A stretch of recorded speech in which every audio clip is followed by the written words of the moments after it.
no votar la Justicia Especial para la Paz, Cambio Radical es excluido del gobierno. Tenemos reacciones. El drama de los pequeños cocaleros entre la ilegalidad y la supervivencia. Los pilotos de Avianca llegaron hasta el Congreso y la Cámara les dio su apoyo. Modificarán el Código de Tránsito para defender al ciudadano de eventuales abusos de la policía. Alivio para los usuarios del ICETEX que viven asfixiados por sus deudas. 2 leyes les arreglarán la vida. Diana Margarita Soto presenta las noticias. Saludos, soy Diana Margarita Soto y estas son las principales informaciones de la Cámara de Representantes. Comenzamos con la noticia política de la semana, la salida de Cambio Radical del gobierno Santos y de la Unidad Nacional. La manzana de la discordia fue el proyecto de la Justicia Especial para la Paz, sobre la cual Cambio Radical tiene reparos de fondo. El que no está conmigo está contra mí, dijo el presidente Santos, y amenazó con excluir del gobierno a Cambio Radical si no votaba positivamente la JEP, promesa que cumplió. Tenemos algunas reacciones de representantes a la Cámara frente a este hecho político.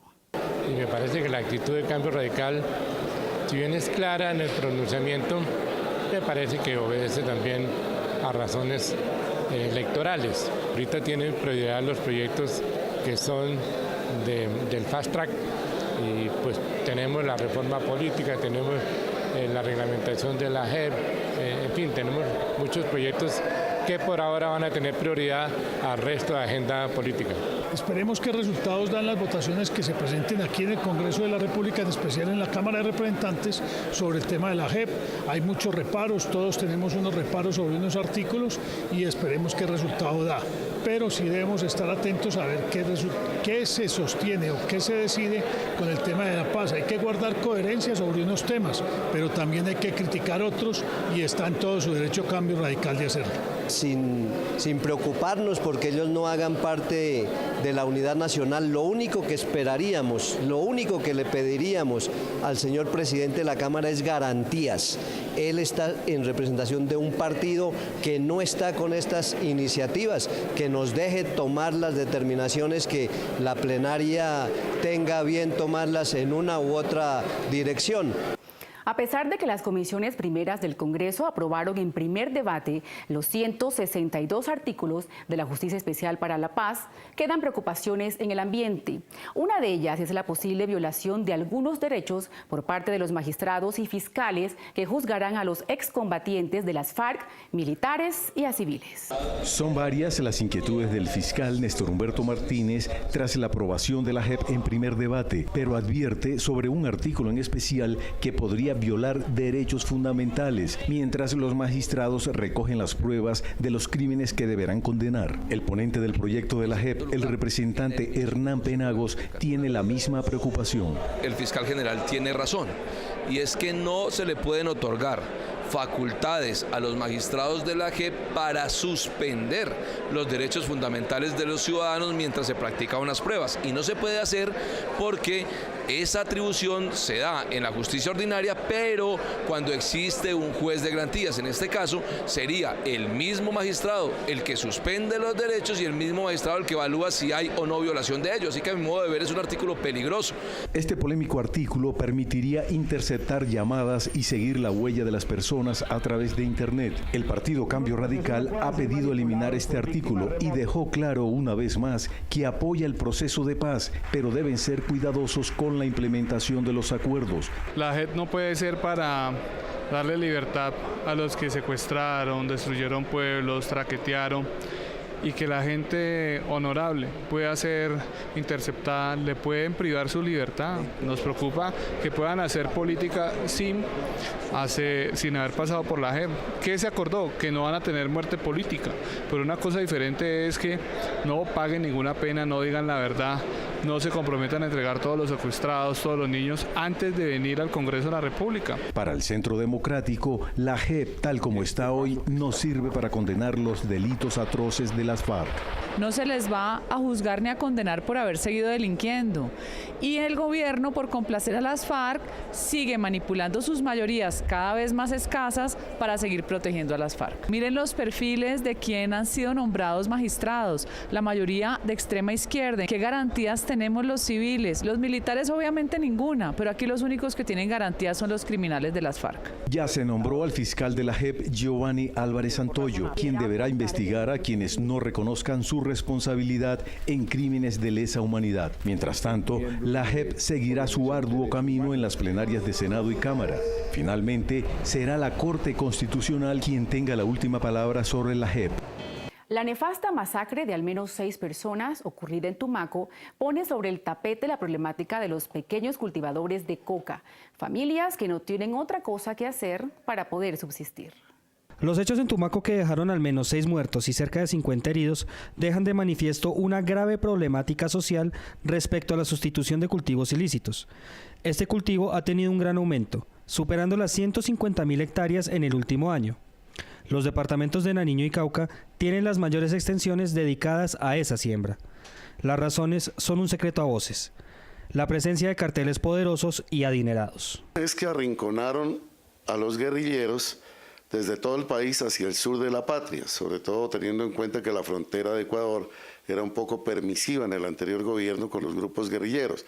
Se quedaron allá porque encontraron todas las condiciones de abandono del Estado, sobre todo en la costa pacífica y en la zona de la cordillera, a efecto de convencer a la gente que se dedica al cultivo de la coca en lugar de los cultivos de pan coger.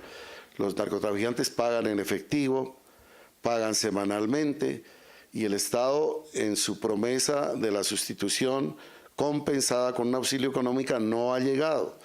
La economía cocalera ha sido, por mucho tiempo, la única que ha permitido subsistir a un campesinado abandonado por el Estado.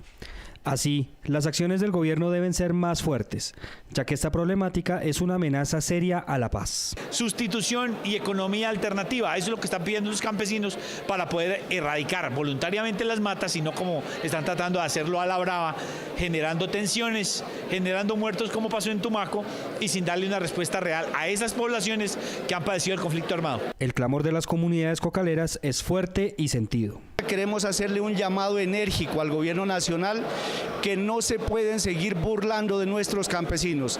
Ellos se han visto obligados a protestar, ya que en el Llorente y en otras partes del país el programa de sustitución el gobierno no lo ha cumplido. Se le ha fallado a nuestros campesinos, se les ha mentido y ellos no tienen otra opción de salir a protestar que no les erradiquen su forma de vida, su subsistencia, que es la coca, y que no tienen otra alternativa de trabajo. Uno de los puntos de la Justicia Especial para la Paz se refiere justamente a las familias pequeñas cultivadoras de coca y el tratamiento legal que deben tener.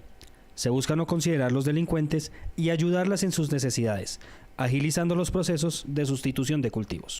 Continúa la huelga de pilotos de Avianca. Ahora estos tratan de que se dé reversa a la declaratoria de ilegalidad de su movimiento. Este miércoles estuvieron en la Cámara pidiendo apoyo. Los congresistas los escucharon y el presidente de la corporación prometió abogar para que no sean despedidos. Los pilotos se situaron en las barras del Salón Elíptico, mientras el presidente de su sindicato se dirigía a la plenaria de la Cámara. Asimismo, sostuvieron una reunión con el presidente de la corporación, Rodrigo Lara, quien les ofreció respaldo. Y nosotros desde el Congreso somos su voz, seremos sus voceros y le exigimos a los señores de Avianca que se sienten. Y no vamos a permitir de ninguna manera esa práctica absolutamente infame que es traer trabajadores extranjeros para reemplazar a trabajadores colombianos porque usan o acuden al derecho a la huelga, que es un derecho fundamental. El presidente de la Cámara solicitó a la Procuraduría que investigue disciplinariamente al director de la Aeronáutica Civil, coronel Edgar Sánchez, por haber autorizado la contratación de pilotos extranjeros. Por su parte, el presidente de la Asociación Colombiana de Aviadores Civiles, ACDAC, indicó que son los más interesados para llegar a un acuerdo, luego de más de 3 semanas de huelga. La invitación y de la cual se hace parte el presidente de la Cámara de Representantes, es la invitar a Avianca que regrese a la mesa y termine el proceso de negociación. No puede Avianca estar afectando de esta manera al país con una posición soberbia y orgullosa y de fortaleza para poder imponer el pacto colectivo sobre la convención. Rodrigo Lara dijo que conformará una comisión con representantes de varios partidos para que haga seguimiento a la huelga. Dejó abierta la posibilidad de realizar una audiencia de control político con la presencia de la ministra del Trabajo y el director del Aerocivil para buscar soluciones al conflicto laboral. Defender a los ciudadanos de eventuales abusos o injusticias por parte de la Policía de Tránsito es lo que busca un proyecto de ley que está en discusión en la Cámara. Veamos algunos de los más importantes puntos de esta propuesta de reforma al Código de Tránsito.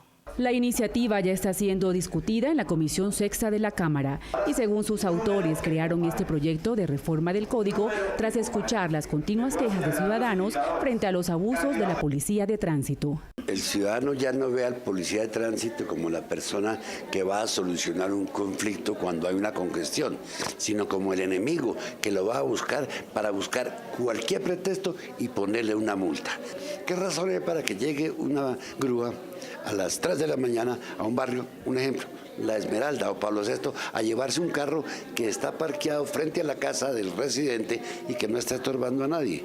Lo que queremos con este proyecto de ley es frenar muchos de los abusos que se han cometido en contra de los ciudadanos, que si es posible subsanar la causa, le permitan que subsanen la causa. Si yo, por ejemplo, no estoy portando el documento, no porto el SOAD, pero lo tengo vigente, la gente me tiene que dar una hora para poder subsanar esa causa. Otra de las modificaciones al código está relacionada con la prohibición de las zonas de parqueo. Las prohibiciones de parqueo deben estar determinadas, indicando días y hora en que es prohibido. En los Estados Unidos con frecuencia verá usted dice no parking de tal día o de tal hora a tal hora. En París los encuentra usted en Berlín, pero aquí en Colombia no, ponen un P y eso es 24 horas. Asimismo, el nuevo Código de Tránsito incluiría una mejor señalización con respecto a los límites de velocidad y mandaría que tanto los infractores como los agentes asistan a las audiencias que se realizan para resolver la posible infracción. Cámara Vial es el título de una campaña que se lleva a cabo en la Cámara de Representantes, con la cual se busca desarrollar conductas que contribuyan a una sana convivencia entre los ciudadanos, la movilidad, su entorno y el medio ambiente. Un llamado a los funcionarios de la corporación para que conozcan, se apropien y se conviertan en multiplicadores de las normas viales y de convivencia que rigen actualmente es la finalidad de esta campaña. La idea de la campaña Cámara Vial tiene que ver exclusivamente con crear conciencia institucional sobre la importancia de respetar al otro, de respetar las normas de tránsito, de respetar el código de policía, de hacer de la convivencia algo mucho más amable, saber dónde empiezan los derechos de los otros ciudadanos y dónde terminan los míos.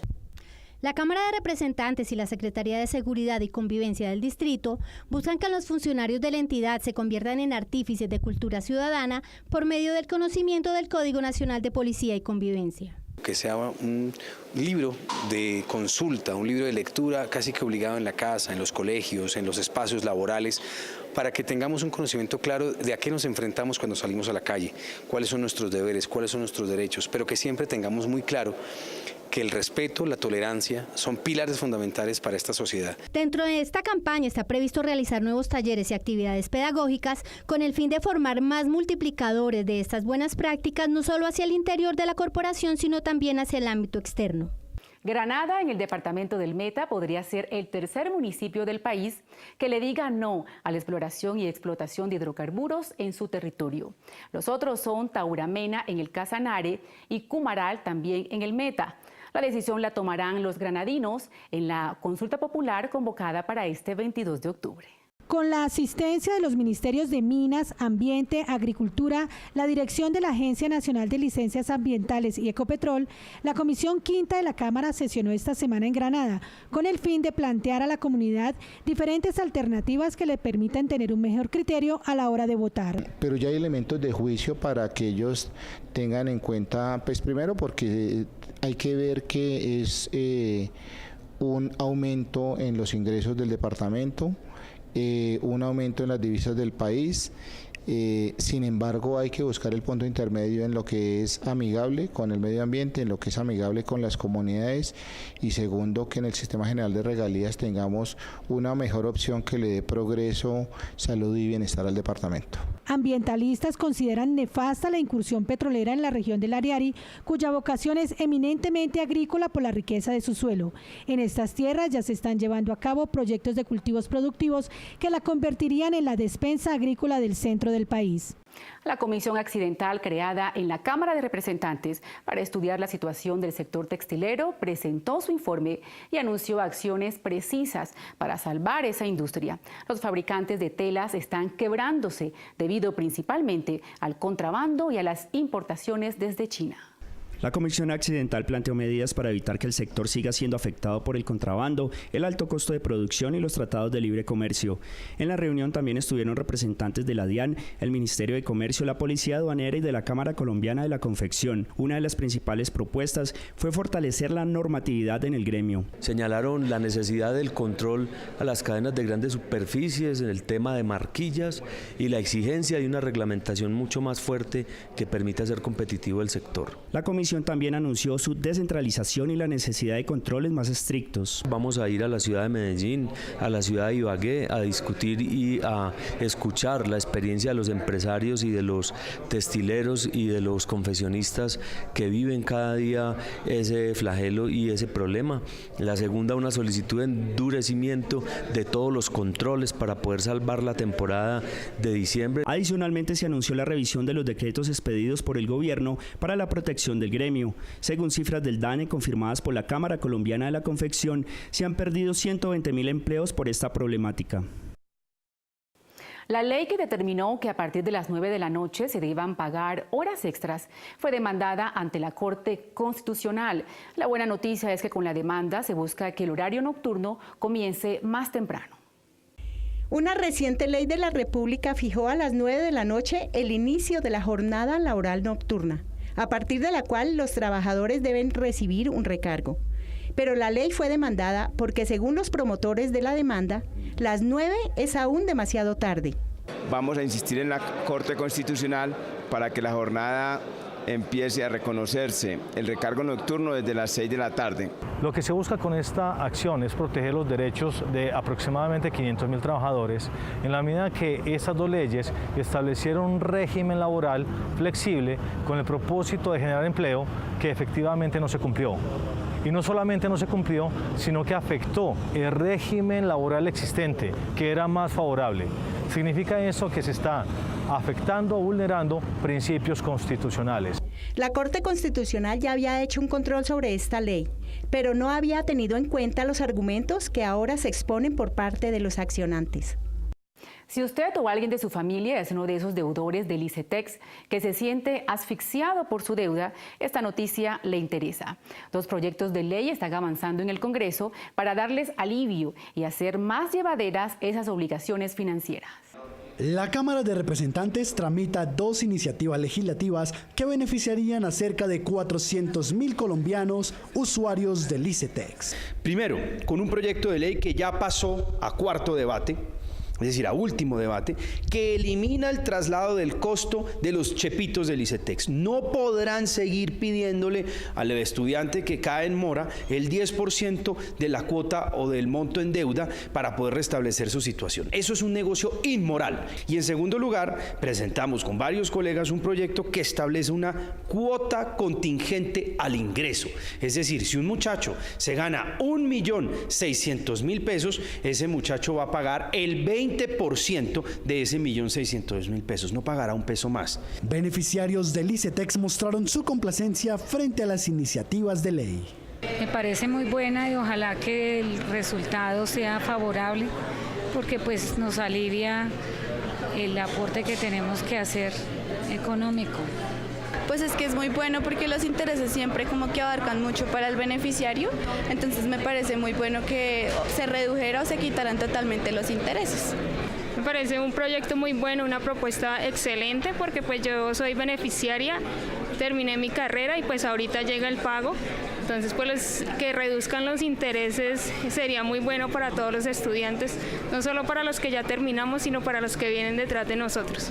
En Colombia existen cerca de 49.000 personas quienes adeudan al ICETEX cerca de 414.200 millones de pesos.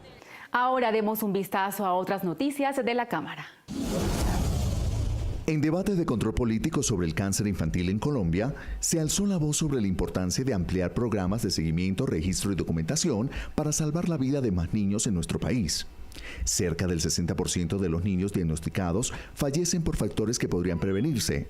En la prevención y el tratamiento del cáncer infantil es indispensable el compromiso de las EPS del país. Obviamente que las EPS necesitan estar en sintonía y tener médicos que puedan detectar con tiempo el cáncer en un niño, porque hemos encontrado situaciones de verdad pues difíciles, que el niño llega con dolor de cabeza y le dan una aspirina o le dan un Dolex, pero el niño tiene un tumor cerebral. El Capitolio Nacional recibió esta semana la visita de un grupo de miembros de la Fundación Sueca Ancla. Esta entidad trabaja hace más de 20 años en Colombia, con personas de escasos recursos y pueblos indígenas, sobre todo en la región amazónica y en el norte del país. Sus esfuerzos se centran en la construcción de escuelas y pozos para el agua potable, entre otras actividades. Colombia y en especial los huilenses están de fiesta. El municipio de Pitalito está cumpliendo 200 años. En Bogotá se hizo la conmemoración con la asistencia de los representantes a la Cámara de este departamento. La invitación cordial para que nos vinculemos a esta gran celebración que sencillamente es articulada para toda la comunidad, especialmente todos los que tenemos que ver de alguna forma con el desarrollo del municipio de Pitalito. Así terminamos por hoy. En 7 días volveremos con las últimas informaciones de la Cámara de Representantes.